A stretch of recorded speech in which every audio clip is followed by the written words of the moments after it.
कार्तिक मास महात्म्य कथा अध्याय 8वां। कार्तिक स्नान करने वाले किसी भी व्यक्ति को कार्तिक मास महात्म्य कथा स्नान करके सुबह अवश्य ही सुननी चाहिए। ब्रह्म मुहूर्त में ये कथा सुनी जाती है। जिसकी दया से सरस्वती भाव रही उपजाए, कार्तिक महात्म्य का कमल लिखे 8वां अध्याय। नारद जी बोले, अब मैं कार्तिक व्रत के उद्यापन का वर्णन करता हूँ, जो सब पापों का नाश करने वाला है। व्रत का पालन करने वाला मनुष्य कार्तिक शुक्ल चतुर्दशी को व्रत की पूर्ति और भगवान विष्णु की प्रीति के लिए उद्यापन करें।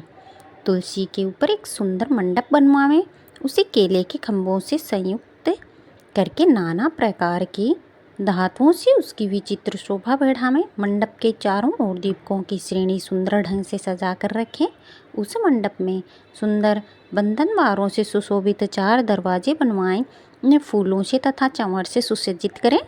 द्वारों पर पृथक पृथक मिट्टी के द्वारपाल बनाकर उनकी पूजा करें। उनके नाम इस प्रकार हैं: जय, विजय, चंड, प्रचंड, नंद, सुनंद, कुमुद और कुमुदाक्ष। उन्हें चारों दरवाजों पर 2-2 के क्रम में स्थापित कर भक्तिपूर्वक पूजन करें। तुलसी की जड़ के समीप 4 रंगों से सुशोभित सर्वतोभद्र मंडल बनावें और उसके ऊपर पूर्ण पत्र तथा पंचतंत्र से संयुक्त कलश की स्थापना करें। कलश के ऊपर शंख चक्र गदाधारी भगवान विष्णु का पूजन करें। भक्तिपूर्वक उस तिथि में उपवास करें तथा रात्रि में गीत वाद्य कीर्तन आदि मंगलमय आयोजनों के साथ जागरण करें। जो भगवान विष्णु के लिए जागरण करते समय भक्तिपूर्वक भगवत संबंधी पदों का गान करते हैं, वे सैकड़ों जन्मों की पाप राशि से मुक्त हो जाते हैं। जो मनुष्य भगवान के निमित्त जागरण करके रात्रि भर भगवान का कीर्तन करते हैं, उनको असंख्य गोदान का फल मिलता है। जो मनुष्य भगवान की मूर्ति के सामने नृत्य गान करते हैं, उनके अनेक जन्मों के एकत्रित पाप नष्ट हो जाते हैं।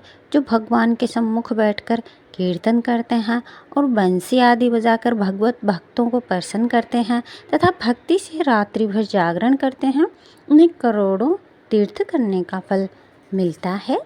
उसके बाद पूर्णमासी में एक सप्तिक ब्राह्मण को निमंत्रित करें। प्रातःकाल स्नान और देव पूजन करके वेदी पर अग्नि की स्थापना करें और भगवान की प्रीति के लिए तिल और खीर की आहुति दें। होम की शेष विधि पूरी करके भक्तिपूर्वक ब्राह्मणों का पूजन करें और उन्हें यथाशक्ति दक्षिणा दें। उनसे इस प्रकार क्षमा प्रार्थना करें: आप सब लोगों की अनुकंपा से मुझ पर भगवान सदैव प्रसन्न रहें। इस व्रत को करने से मेरे 7 जन्मों के किए पाप नष्ट हो जाएं और मेरी संतान चिरंजीवी हो। इस पूजा के द्वारा मेरी सभी मनोकामनाएं पूर्ण हों। मेरी मृत्यु के पश्चात मुझे अतिशय दुर्लभ विष्णु लोक की प्राप्ति हो। पूजा की समस्त वस्तुओं के साथ गाय भी गुरु को दान में दें। उसके पश्चात घर वालों मित्रों के साथ स्वयं भोजन करें। भगवान द्वादशी तिथि को शयन से उठें। त्रयोदशी को देवताओं से मिले और चतुर्दशी को सबने उनका दर्शन एवं पूजन किया। इसलिए उस तिथि में भगवान की पूजा करनी चाहिए। गुरु की आज्ञा से भगवान विष्णु की सुवर्णमय प्रतिमा का पूजन करें। इस पूर्णिमा को पुष्कर तीर्थ की यात्रा श्रेष्ठ मानी गई है। कार्तिक माह में इस विधि का पालन करना चाहिए। जो इस प्रकार कार्तिक के व्रत का पालन करते हैं, वे धन्य और पूजनीय हैं। उन्हें उत्तम फल की प्राप्ति होती है। जो भगवान विष्णु की भक्ति में तत्पर हो, कार्तिक में व्रत का पालन करते हैं, उनके शरीर में स्थिर सभी पाप तत्काल नष्ट हो जाते हैं। जो श्रद्धापूर्वक कार्तिक के उद्यापन का महात्म्य सुनता या सुनाता है, वह भगवान विष्णु का सायुज्य प्राप्त करता है।